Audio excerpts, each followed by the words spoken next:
Have a seat. We're going to try to keep this on time. It is good to see all of you. Thank you, Berto, for the introduction. I am very proud of that young man. Thank you for everything that you're doing, Berto, for bringing people here on the south side of Chicago together. I want to thank all of our panelists, the amazing leaders from our network, the outside experts and thinkers and practitioners who took time out of their busy schedules to be part of our third annual Democracy Forum. Yeah. Now, I should tell you that when I mentioned to a few friends that our foundation would be hosting a forum on democracy and pluralism, I got more than a few groans and eye rolls. And it's understandable. After all, here in the United States, we've just been through a fierce, hard-fought election. And it's fair to say that it did not turn out as they had hoped. And for them, talk of bridging our differences when the country and the world seemed so bitterly divided felt like an academic exercise. It felt far-fetched, even naive, especially since, as far as they were concerned, the election proved that democracy is pretty far down on people's priority list. And I understood their skepticism. Maybe you had a conversation with a friend that felt the same way. But as a citizen and part of a foundation that believes deeply in the promise of democracy, not only to recognize the dignity and the worth of every individual, but to produce freer and fairer and more just societies, I cannot think of a better time to talk about it. You see, it's easy to give democracy lip service when it delivers the outcomes we want. It's when we don't get what we want that our commitment to democracy is tested.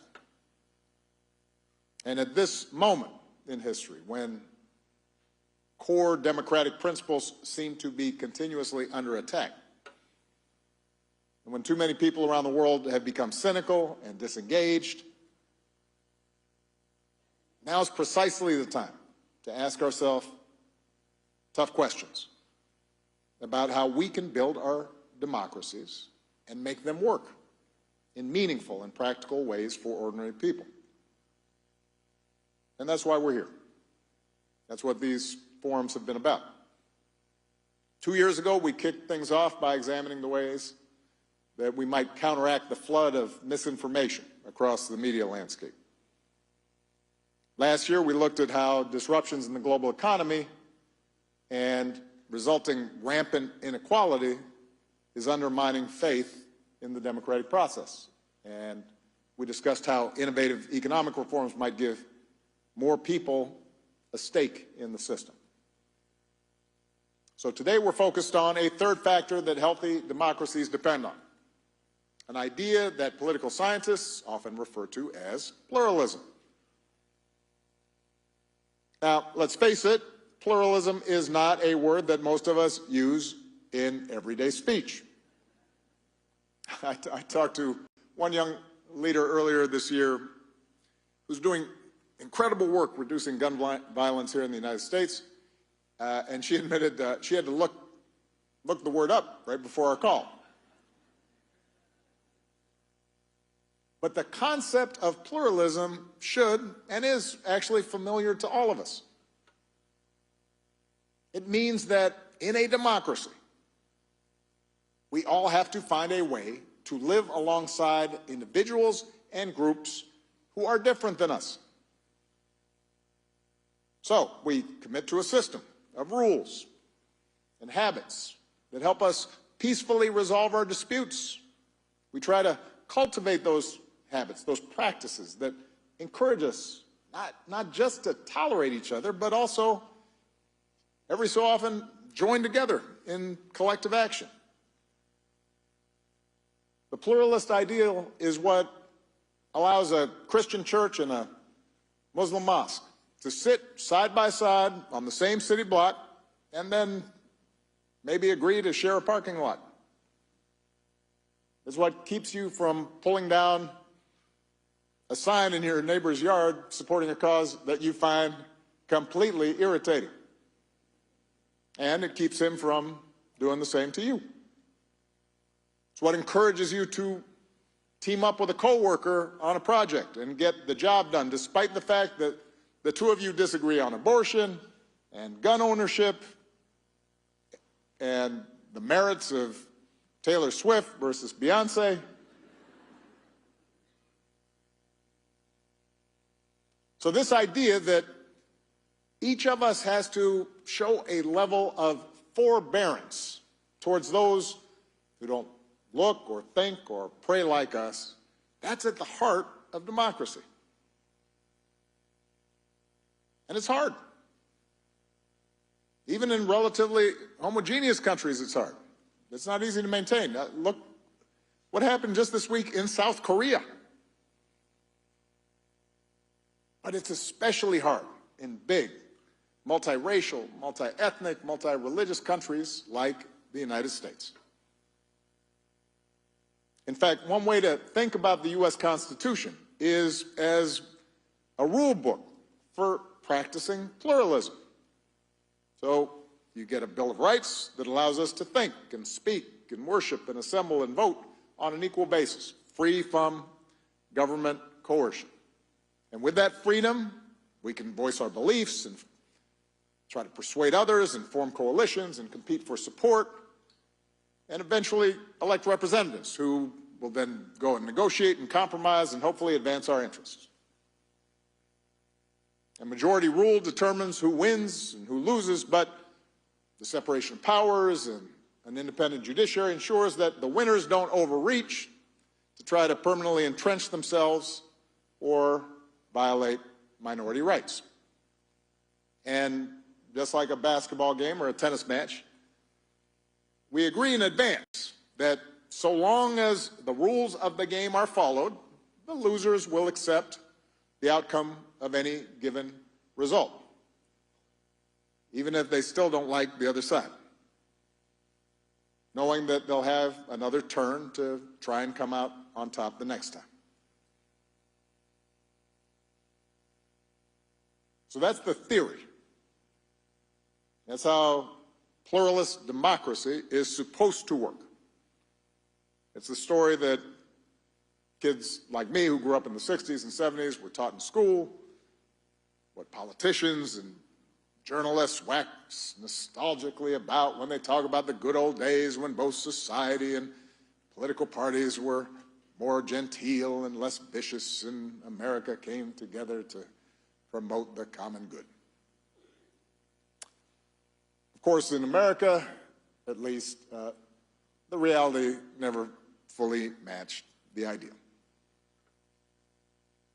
It is true that in the decades right after World War II, our democracy seemed to run relatively smoothly, with frequent cooperation across party lines and what felt like a broad consensus about how interests were shared and differences should be settled. And part of this was the result of America's unique dominance economically in the aftermath of the Great War.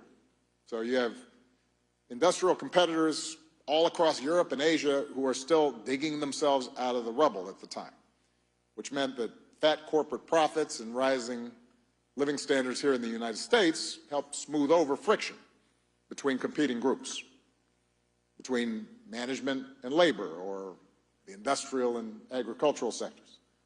And meanwhile, the Cold War generated solidarity against an external threat and a shared perspective on the world was constantly reinforced by a handful of TV networks, and movie studios, newspaper chains, and magazines that served as nearly everybody's main source of news and entertainment. Everybody watched Gilligan's Island, even if they didn't admit it.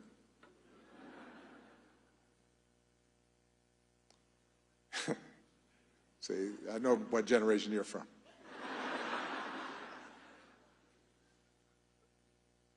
But the biggest reason that American pluralism seemed to be working so well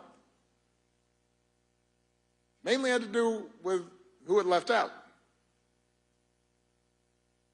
The fact is, for most of our history, our democracy was built on top of a deeply entrenched caste system, formal and informal, based on race and gender and class and sexual orientation. A system that excluded or severely limited big chunks of the population from the corridors of power. Just to give you some perspective, as late as 2005, when I was sworn in as Illinois' junior senator, I was the only African American in the United States Senate. One out of 100. Only the third since Reconstruction. Out of 100 senators, there were exactly 2 Latinos. And only 14 women. It's fair to say that when everyone in Washington looked the same and shared the same experiences and were in the men's side of the Senate gym, because the women just had kind of a closet that they had modified, cutting deals and getting along was a whole lot simpler. And then starting with the civil rights movement in the early 60s, things got more complicated. So in rapid succession, historically marginalized groups, blacks, Latinos, Asians, Native Americans, women, gays and lesbians, disabled Americans, demanded a seat at the table. Not only did they insist on a fair share of government-directed resources, but they brought with them new issues born of their unique experiences that could not just be resolved by giving them a bigger slice of the pie. So racial minorities insisted that the government intervene more deeply into the private sector and civil society to root out long-standing systemic discrimination. Women, the gall of them, called for greater autonomy over their own bodies, while gays and lesbians stepped out of the shadows to demand equal treatment under the law, posing direct challenges to widely held religious and social norms. In other words, politics was not just a fight about tax rates or roads anymore. It was about more fundamental issues that went to the core of our being and how we expected society to structure itself. Issues of identity and status and gender. Issues of family, values, faith. Historically disadvantaged groups began to question the legitimacy of the system as a whole when they had played no part in writing its rules. Public arguments became louder and more contentious and more emotional. And in the face of all these challenges to the status quo, a lot of people, yes, those at the top of the pecking order, but also those who had just been raised to put their faith in authority and tradition, began to feel that their way of life, the American way of life, was under attack. This would have been a lot for any democracy to manage, even in good times. But of course, all this was happening against the backdrop of a rapidly changing economy. Changes that would massively increase inequality and widen the divide between rural and urban communities, and advantage so-called knowledge workers over those without college degrees. And for a lot of Americans, such changes translated into stagnant wages and rising costs, and it increased their sense that others were benefiting at their expense. And that's not all. The new economy also upended residential and living patterns. So it reduced the likelihood that people from different backgrounds interacted at neighborhood stores or Little League games. People who are wealthier send suddenly their kids to private schools. So they're not only are their kids not interacting with regular folks, but they aren't either. It contributed to the weakening of, again, political science term, what folks call mediating institutions, unions, churches, civic organizations. These institutions that had once been the building blocks of democratic participation and a vital bridge between otherwise disparate groups. And more people found themselves isolated without natural communities. And with the Cold War over, with generations scarred by Vietnam and Iraq, and a media landscape that would shatter into a million disparate voices, appeals to a common national story or a common national purpose increasingly fell on deaf ears. And we know what happened next, because we are still living it. What's been called the great political sorting that started with the mass exodus of Southern white voters from Democratic to Republican parties is now almost complete, with each party more and more uniform in its beliefs, less tolerant of dissenting views. Media companies have figured out that there's a profit in playing to the extremes. Since that's what gets attention, politicians and party leaders and interest groups are incentivized to take a maximalist position on almost every issue. Every election becomes an act of mortal combat in which political opponents are enemies to be vanquished, and compromise is viewed as betrayal, and total victory is the only acceptable outcome. But since total victory is impossible in a country politically split down the middle, the result is a doom loop of government gridlock, even greater polarization, wilder rhetoric, and a deepening conviction among partisans that the other side is breaking the rules and has rigged the game to tip it in their favor. Sheesh. No wonder my friends groaned when I told them what I'd be talking about.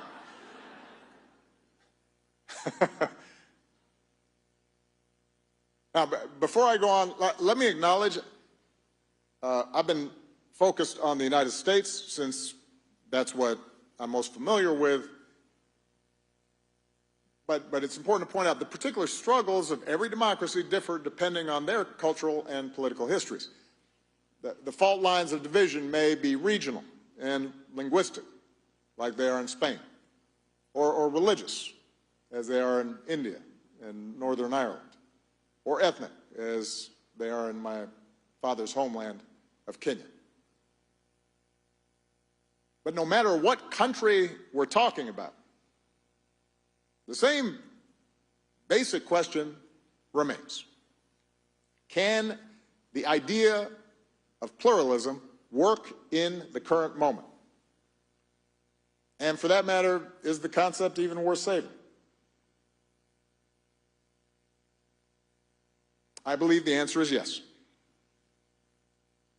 I am convinced that if we want democracy as we understand it to survive, then we're all going to have to work towards a renewed commitment to pluralist principles.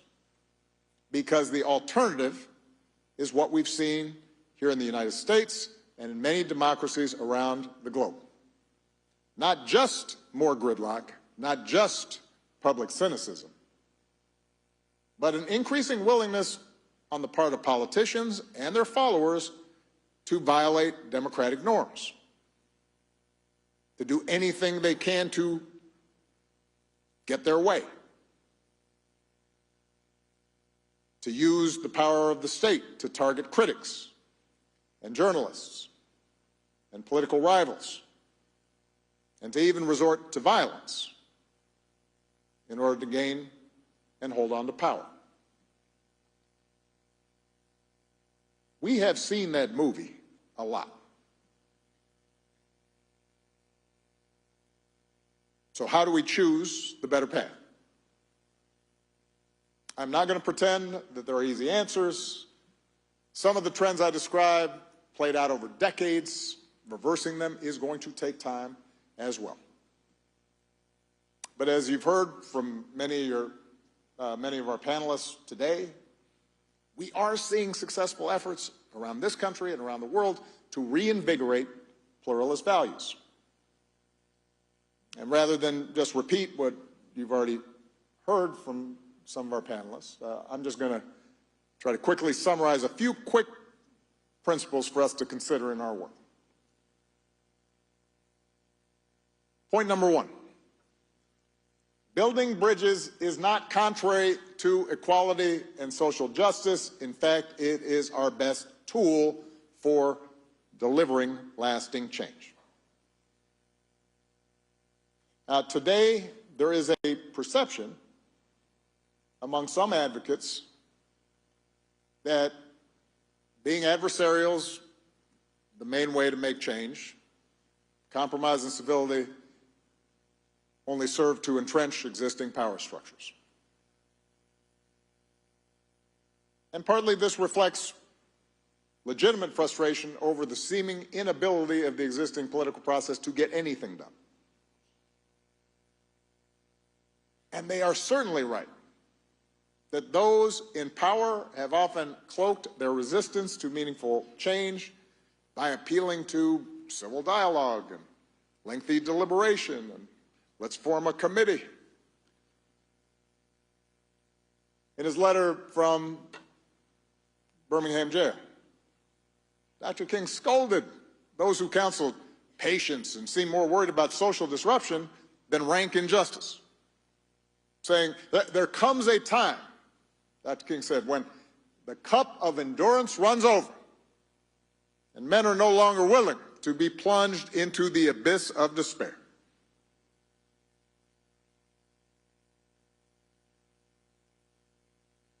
But Dr. King, like Gandhi, like Nelson Mandela, also understood if you want to create lasting change, you have to find ways to practice addition rather than subtraction. So let me make this key point. Pluralism is not about holding hands and singing Kumbaya. It is not about abandoning your convictions and folding when things get tough. It is about recognizing that in a democracy, power comes from forging alliances and building coalitions and making room in those coalitions, not only for the woke, but also for the waking. Now, there are risks involved in engaging with groups you disagree with, particularly if there's a power imbalance involved. There's a risk when you begin to negotiate compromises that you'll give away too much, that you whittle away your issues to the point where it's hard to claim that you're making progress. And building bridges may require you to deal with people who not only disagree with you, but do not respect you. When I was president, there were times where, many times, where I was negotiating with people who made it pretty clear they didn't think I should be president. Legally, morally.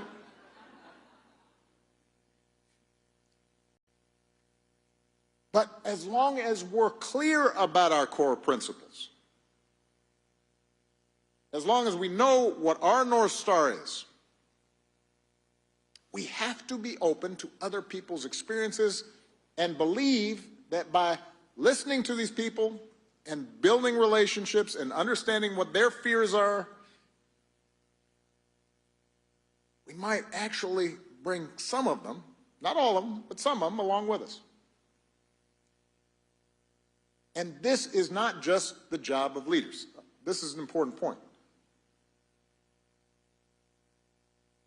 Advocates and rank and file in any group have to be down for compromise as well. Now, a few months ago, I talked with a young advocate who said that a lot of her work was online. She gets rewarded for taking maximalist positions. And she gets punished sometimes if she suggests strategic compromise. Even though, and so her incentives led her often to say things that didn't necessarily jibe with how she was feeling, because she was constantly worried, looking over her shoulder, if she gave ground, in order to get 3/4 or half a loaf instead of nothing, she might be accused of selling out, which then led to fewer followers and fewer donations and ultimately less influence. So in a democracy, it's important to argue strongly for the issues we care about and draw lines that we're not willing to cross. But purity tests are not a recipe for long-term success. Point number 2, pluralism does not require us to deny our unique identities or experiences. But it does require that we try to understand the identities and experiences of others and to look for common ground. Let me make a note here. A lot of what's labeled identity politics is just folks trying to find an excuse to be able to continue to do what they've been doing in terms of feeling free to call people names or diminish them in some fashion. We understand that. And it's understandable that people who have been oppressed or marginalized want to tell their stories and give voice fully to their experiences, to not have to hold back and censor themselves, especially because so many of them have been silenced in the past. But too often, focusing on our differences leads to this notion of fixed victims and fixed villains, and it creates a presumption that our identities are all singular and static, that because you're a male, you automatically have certain attitudes, and let's face it, you're part of the patriarchy. I have 2 daughters and a wife, and sometimes I'm sitting at the dinner table, and I'm like, what'd I do? They pick on me all the time. You know that, brother. I'm the brunt of every joke. I'm like a sitcom dad. Or, if you're not black, you don't understand. You don't have standing to talk about race. My status trumps yours. Framing issues that way may keep things simple. It's easy to tweet. Is it still tweeting? Okay. Xing, I don't know. And it may feel satisfying in the short term. Unfortunately, it actually reinforces the sense that we are inevitably, immutably divided. And that makes it harder for people to reimagine how they might see themselves and they might see others. So in order to build lasting majorities that support justice, not just for feeling good, not just for getting along, to deliver the goods, we have to be open to framing our issues, our causes, what we believe in terms of we, and not just us and them.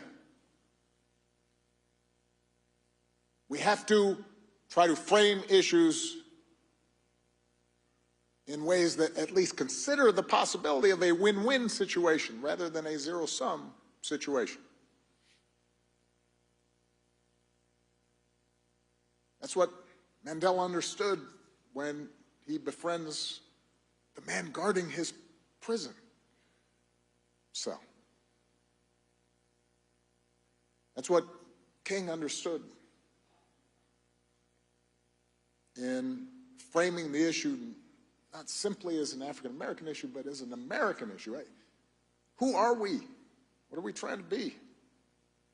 Understanding that the oppressor is as yoked and confined and limited by these systems as the oppressed. And we have to acknowledge that we all have multiple identities. I am a 63-year-old African-American man, for example, but I am also a husband. I am a father. I am a Christian who is constantly wrestling with his doubts about organized religion. I am a writer. I'm a Bears fan, which has not been easy.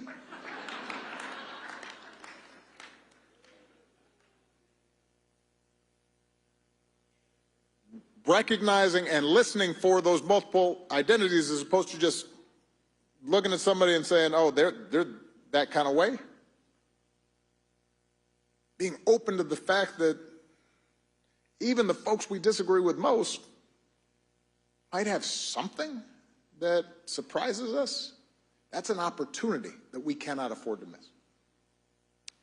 Third point, pluralism works better when it is about action and not just words. Some of you probably remember this, right after George Floyd was killed, you got all these corporations who are putting up ads and hosting convenings, and then they're instituting mandatory seminars for their workers where everybody has to get together and talk about how they're probably racist and how deep the problem runs in our society.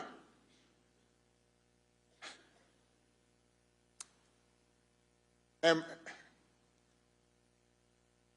I wrote down in the speech, while their intentions are good, but I'm not sure I believe that.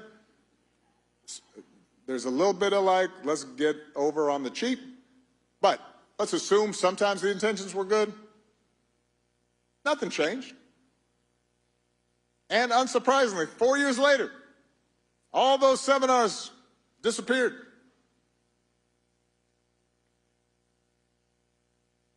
Words alone do not build trust.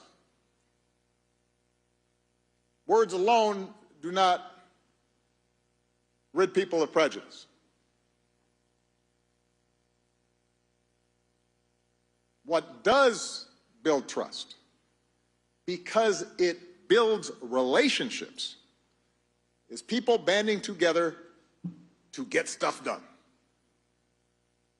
Whether it's a mosque and a synagogue joining forces to help victims of a natural disaster, or a black community linking up with a traditionally hostile white community in Chicago to try to stop a highway from running through both neighborhoods. Such common efforts take time. They require an investment on the part of the participants. They won't eradicate people's prejudices, but they will remind people that they don't have to agree on everything to at least agree on some things. And that there are some things we cannot do alone. Which leads me to my final point. We're not born with the muscles to make pluralism a habit. It takes practice. And we need to rebuild the institutions that can give us that practice. Now, part of that, ideally, would be making government work better. You know, I believe, for example, that if we established nonpartisan redistricting here in the United States, it would encourage more candidates to compete for every vote, as opposed to just appealing to the most partisan members of their base. But let's face it, in our current polarized environment, political reforms are probably not going to happen anytime soon, at least not the ones I want to see. Which is why this may need to start by just looking for opportunities for people to once again become part of a society of joiners. Create more organizations from elementary school all the way through adulthood that bring people together to do something. And I'll give you an example. At a time when organized religion all across America is struggling, and in some cases, in some denominations, collapsing, megachurches are actually growing in leaps and bounds, in some cases really quickly. And while I'm sure there are a whole bunch of reasons for this, one of the reasons is that megachurches understand belonging precedes belief. If you show up at one of these churches, they don't start off peppering you with questions about, have you accepted Jesus Christ as your one and only Lord and Savior? You know, quiz you on the Bible. They invite you in, introduce you around, maybe give you something to eat, tell you about all the activities and all the groups that you can be a part of, from the Young Adult Social Club to the Ballroom Dance Group to the Men's Choir, which, for those of you who are not familiar, that's where they put folks whose voices aren't quite good enough to be in the main choir, but who are allowed to perform maybe once every fourth Sunday.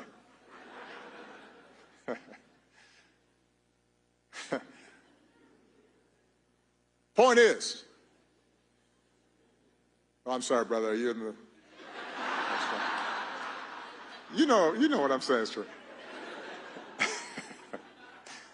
Point is, mega churches are built around this idea of let's just get you in here and get you doing stuff and meeting people and showing you how you can participate and be active. It's about agency and relationships. It's not about theology or handouts. And they're trying to create a big tent where lots of different people can feel comfortable. And once that happens, then they can have a deeper conversation about faith in a way that folks aren't spooked by. And what megachurches are doing is actually also a good argument for localism. A lot of us obsess about, and our press and social media obsess about what's happening in Washington, and I understand that, because it can be crazy. But a lot of our best work will happen from the bottom up instead of the top down. If we're going to get better at pluralism, it's going to happen in neighborhoods. in the communities where we spend our time, in the schools where our kids develop skills and learn how to negotiate and work together across differences. Now, at this point, you may be thinking, this all sounds pretty good, except pluralism depends on everyone following a certain set of rules. That's what you said, Obama. What happens when the other side has repeatedly and abundantly made clear they are not interested in playing by the rules?